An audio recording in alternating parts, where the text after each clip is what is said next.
Faqirlar Rasululloh oldiga kelishadi. Yo Rasululloh, biz mol egalaridan qolib ketyapmiz. Ko'p ishlarda bular ilgarilagan qancha sadaqotlar, zakotlar, mehribonchiliklar, biz shu narsani qila olmayapmiz. Hatto o'zimizga yetmayapti topganimiz. Biz ulardan qolib ketyapmiz. Bir yo'l ko'rsating. Rasul aytadilarki, sizlar unday bo'lsa har namozdan keyin, farz namozdan keyin 33 marta subhanalloh, 33 marta alhamdulillah, 33 marta Allohu akbar denglar, hech kim sizlarga yeta olmaydi dedilar. Ular kuydida, kambag'allar, faqirlar savolingizdek kuyib ketdi. Keyin teshik quloq boshqalar ham bu ma'lumotlarga ega bo'lishni eshitib qoldi va bu ishni boylar ham qila boshladi. Ular yana kuyib ketdi.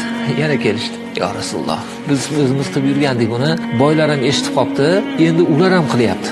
Desalar, Rasululloh aytgan ekanlar, endi bu Allohning fazli, qo'yaveringlar. Alloh o'zini fazlini xohlaganiga beradi. Siz ham harakat qilavering. Mashalloh, zo'r narsa bu. Bir-biriga musobaqa qilsin. 33 marta subhanalloh, 33 marta alhamdulillah, 33 marta Allohu akbar denglar, hech kim sizlarga yeta olmaydi dedilar.